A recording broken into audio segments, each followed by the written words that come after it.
A continuación presentamos la lectura sin comentarios del libro titulado Nabucodonosor, una profecía nunca antes mencionada, una obra reveladora en relación a la inmensa estatua que el rey de Babilonia mandara edificar en su honor y a su futura reaparición después de casi 2600 años desde que fuera edificada. Esta obra ha sido escrita y es narrada por Néstor Gaya. Si desea conseguir una copia de este libro, visite nuestra página web www.lavozdeorion.org. Capítulo 9. El imperio contra la cruz. El periodo que abarcó el gobierno de Tiberio César desde el año 14 a.C.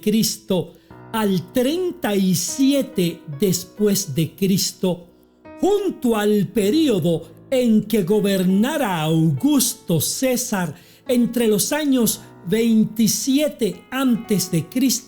al 14 después de Cristo, son sin duda alguna la época más significativa y representativa para la historia del conflicto entre el bien y el mal, porque estos períodos encierran el nacimiento de Jesús en Belén de Judea y su muerte en el Calvario. La raza humana no tenía conocimiento alguno de la gran batalla que se estaba librando en la esfera espiritual. Los reinos del mundo caían y otros se levantaban. Reyes nacían y reyes caían. Dinastías se levantaban para luego ser desplazadas por otras. Era un constante devenir de las cosas que día a día iban formando la historia del hombre. Pero una historia antagónica de fuerzas opuestas, mucho más pretéritas que la del hombre mismo y su creación, se había desplazado por edades infinitas hasta llegar al año cero. El nacimiento virginal de Jesús y su muerte en la cruz del Gólgota decidirían el destino de la humanidad. Cielos, tierra e infierno vigilaban con ojos fijos el desenlace de los hechos. El bien y el mal, fieles protagonistas de la historia, contaban cada minuto de las manecillas del reloj. El destino de la raza humana parecía tambalearse irremediablemente. El pecado del hombre había contaminado todas las esferas sociales y el diablo se daba banquete a costa de la miseria de ellos. Roma era para la ocasión un verdadero sumidero humano por donde corrían sin detenerse las más bajas y viles pasiones. La compra y venta de esclavos en plazas públicas era la exhibición más degradante ejercida por muchos que asimismo se definían como muy honrados y orgullosos ciudadanos romanos. El arte humanista solo reflejaba en sus pinturas y esculturas la decadencia moral y la homosexualidad de una sociedad que se creía civilizada. La trata de menores dirigida a la explotación sexual eran la causa que degradaba a su más bajo nivel la vida de seres inocentes. El valor por la vida humana se había devaluado al precio de un animal callejero. Sin embargo, Roma se enorgullecía de sus avances tecnológicos y de haber dejado atrás las aldeas, habiendo construido maravillosas edificaciones de mármol que aún hoy en día causan admiración a sus espectadores. Su sistema de justicia, aunque miope, casi ciego e injusto, había organizado cortes y estatutos que le permitían a la población tener más participación en la sociedad.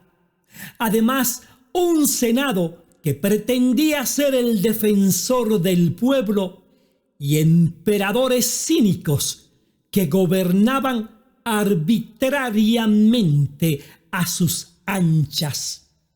Roma era el horno de fundición donde Satanás sazonaba, cocía y distribuía a través de sus embajadores, los regentes romanos, su plan de muerte y de terror. Pero la humanidad no estaba sola.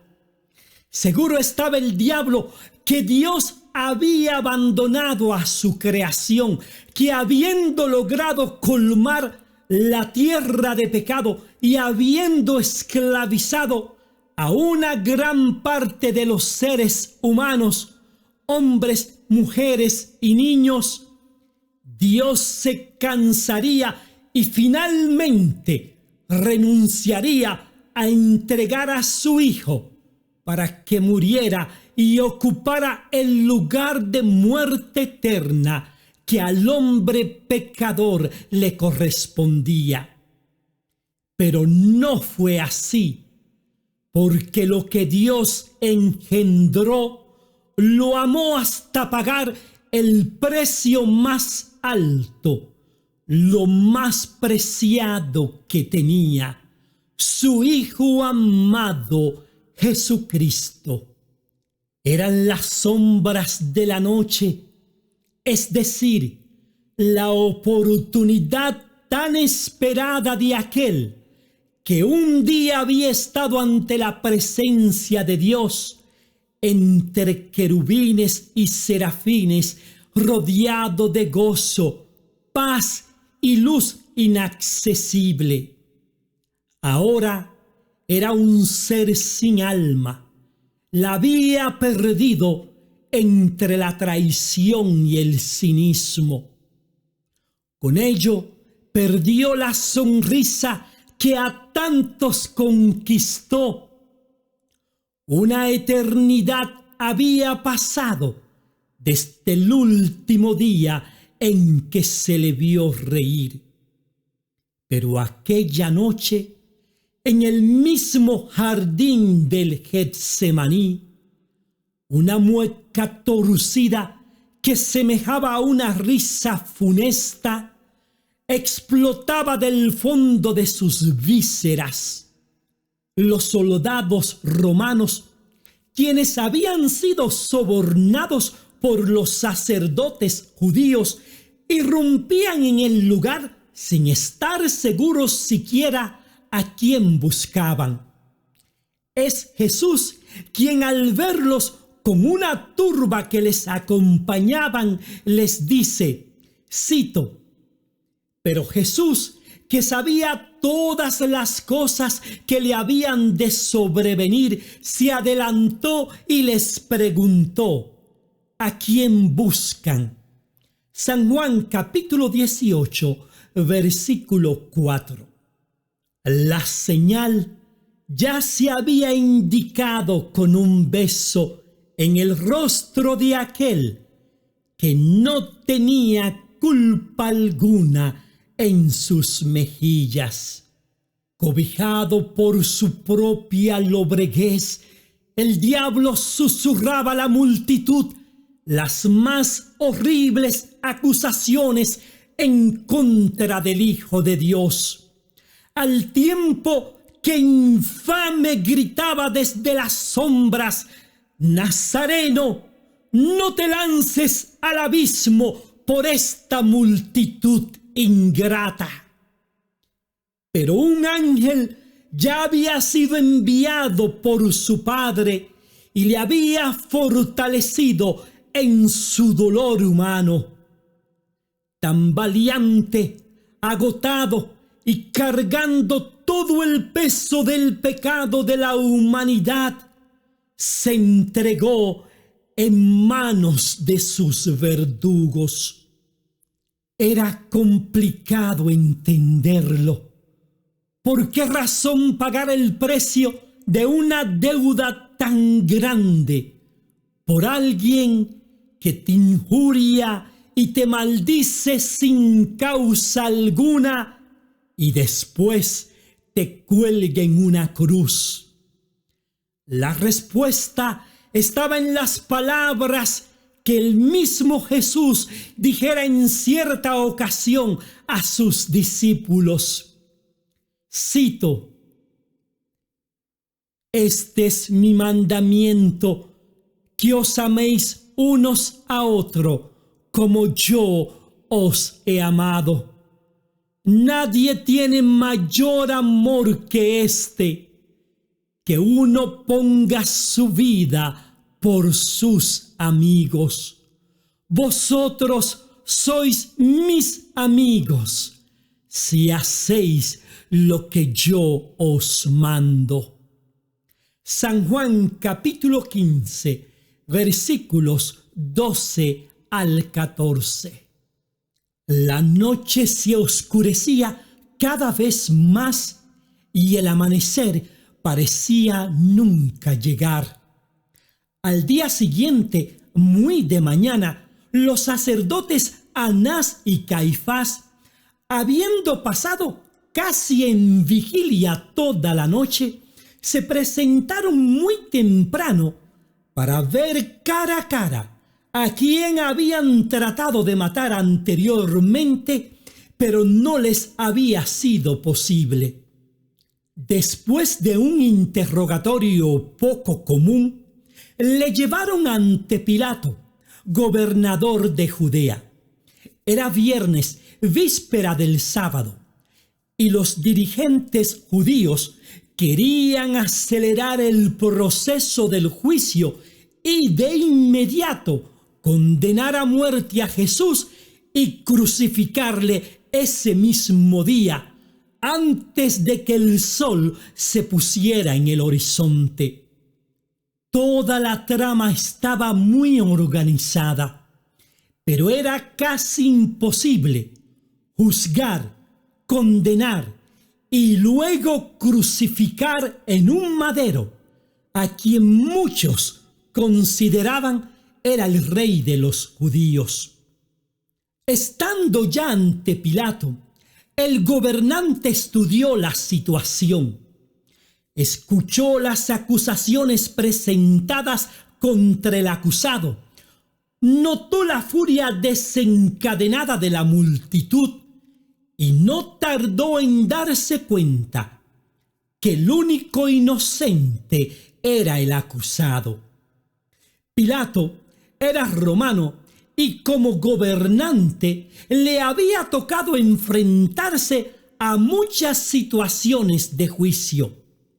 Pero aquello era algo diferente. La multitud era inmensa, como si todo el pueblo se hubiera reunido con un solo propósito: el de matar al acusado. Lo extraño era que nadie se asomara para defender al visiblemente calumniado. No obstante, las evidencias presentadas carecían de fundamento jurídico y las contradicciones eran más que evidentes. Se propuso Pilato en su corazón liberar al acusado, por quien comenzaba a sentir cierta simpatía.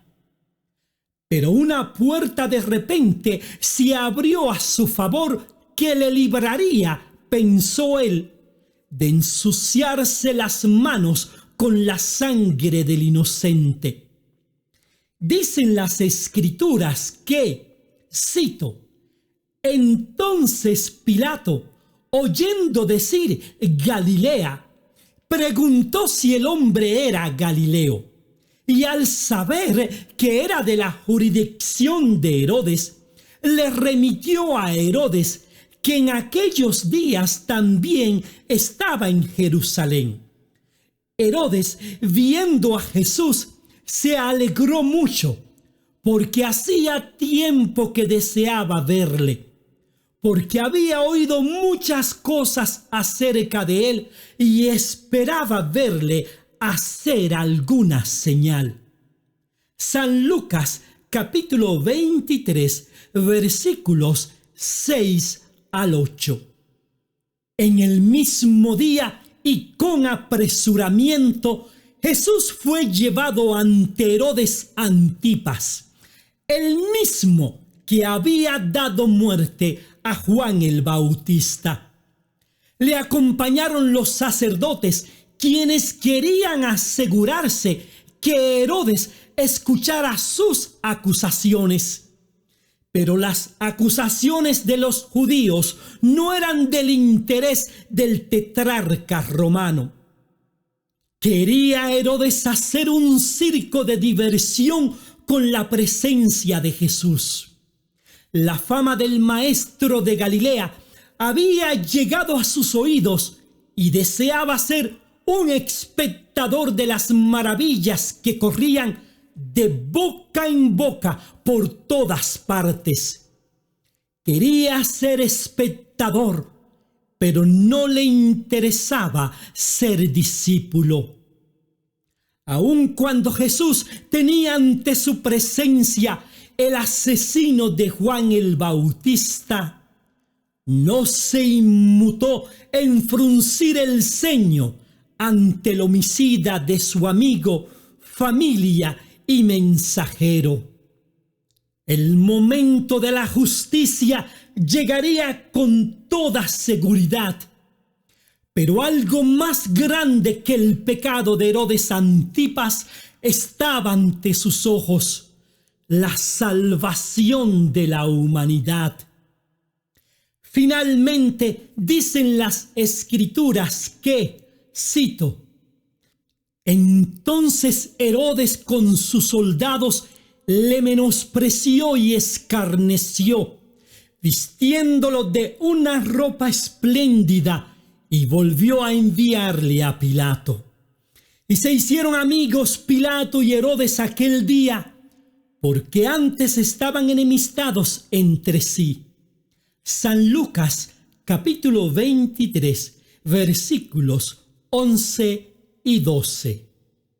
La historia de Herodes Antipas, quien muere en el año 39 después de Cristo, termina en medio de antagonismos familiares, de decepciones políticas y asediado constantemente por su esposa Herodías, antigua esposa de su hermano Filipo.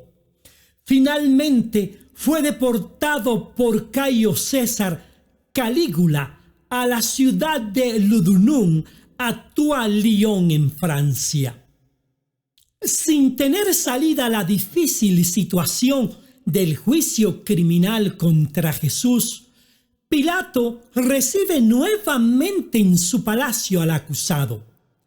La misma multitud alborotada y desencadenada, los mismos falsos testigos y los sacerdotes que con vehemencia seguían pidiendo la muerte del inocente. Nada había cambiado. Por el contrario, sus rostros se veían transformados a causa del odio que se reflejaba en sus ojos. ¿Por qué yo, pensó Pilato, he de involucrarme en un asunto que no es mi problema y mancharme las manos con sangre inocente? Entonces les dijo, cito, llévenselo ustedes y júzguenlo de acuerdo con su ley. Y los judíos le dijeron, a nosotros no se nos permite dar muerte a nadie. San Juan capítulo 18, versículo 31. Se había dado cuenta Poncio Pilato que aquel a quien llamaban rey de los judíos ya había sido juzgado y condenado a muerte por los sacerdotes de la nación, por lo que decidió públicamente lavarse las manos delante de ellos, pretendiendo de esta manera desenredarse de la embarazosa situación. La narración bíblica dice que finalmente le entregó en manos de los judíos para que lo matasen. Cito, viendo Pilato que nada adelantaba, sino que se hacía más alboroto, tomó agua y se lavó las manos delante del pueblo, diciendo, inocente soy yo de la sangre de este justo, allá vosotros. Y respondiendo todo el pueblo dijo, su sangre sea sobre nosotros y sobre nuestros hijos. Entonces le soltó a Barrabás y habiendo azotado a Jesús, le entregó para ser crucificado. San Mateo, capítulo 27, versículos 24 al 26. Pilato se retiró de la muchedumbre entenebrecido, pretendiendo que había salido sin culpa del cruel e histórico juicio. Sabiendo que a los judíos no les gustaría, mandó que escribieran en lo alto de la cruz un letrero en griego, hebreo y latín que decía, este es el rey de los judíos. Creyó que con ese acto al menos hacía justicia al humilde nazareno. Era su deseo que todos pudieran leerlo, excepto uno, él mismo. Se pasaría la vida huyendo de aquel trágico día. La mirada sin culpa del condenado lo perseguiría en sueños y despierto, sin tener dónde escapar. Por 10 años Poncio Pilato gobernó la provincia de Judea entre los años 26 y 36 después de Cristo, bajo el cargo de prefecto, con atribuciones tanto en el ámbito civil y en el ámbito militar. Perteneciente a la orden ecuestre, que era una especie de caballeros de la alta sociedad de la antigua Roma, gozaba de privilegios que solo estaban destinados a unos pocos privilegiados del sistema. Las palabras que en aquel viernes funesto dirigiera Jesús cuando le dijo, cito, ¿a mí no me hablas? ¿No sabes que tengo autoridad para crucificarte y que tengo autoridad para soltarte? San Juan capítulo 19, versículo 10. Son una clara evidencia de su posición en la sociedad romana. Pilato llegó a sentir simpatía por Jesucristo, pero no lo suficiente para decidir entre la vida y la muerte, pero no la de Jesús, sino la suya propia. Pilato había sido designado prefecto de la provincia de Judea por Tiberio César. Había tenido una política férrea contra los judíos de la época. En una ocasión mandó a matar a 6.000 judíos, esto por mencionar algunos de sus crímenes. Se cree que él mismo llegó a suicidarse. Al parecer, temía ser etiquetado como enemigo del Estado por situaciones políticas que se presentaron en Roma y que el emperador lo fuera a decapitar. Poncio Pilato era solamente uno de los tantos que había y que habrían de gobernar dentro del imperio romano con ambición, corrupción, deslealtad a pueblos y gentes de todas partes que anhelaban la llegada milagrosa de un Salvador. La cruz, aunque ignominiosa, les trajo un Salvador no para liberarlos del yugo romano, como anhelaban los judíos, sino del yugo de Satanás, quien tenía subyugada a toda la humanidad bajo las sombras del pecado. Necesaria era la cruz para que el hombre pudiera ser liberado de su esclavitud y el enemigo derribado y reducido un día a cenizas. Roma se había establecido como un imperio de hierro y sometió como nadie a las naciones que conquistó bajo el filo de la espada. Las esclavizó, mató a sus reyes, dejaba vacías las arcas de sus tesoros para luego construir sus palacios con los mismos hombres de las tierras sometidas. El mundo no era suficiente para el imperio romano. Por eso se propuso hacer de Roma el centro de la tierra y la capital de sus dioses. Pero un contrincante más grande que emperadores y reyes se le interpuso en el camino: Jesucristo, por medio de la cruz, para hacerle la guerra a Roma y a su príncipe Satanás. La cruz había vencido y abierto un camino que el mundo desconocía, pero que ahora verían las naciones el medio de salvar de Dios. Una luz que se estableció en medio de la oscuridad para deshacer sus obras. Una palabra, un sermón del monte, un guerrero, Dios Todopoderoso. Fin del capítulo número 9.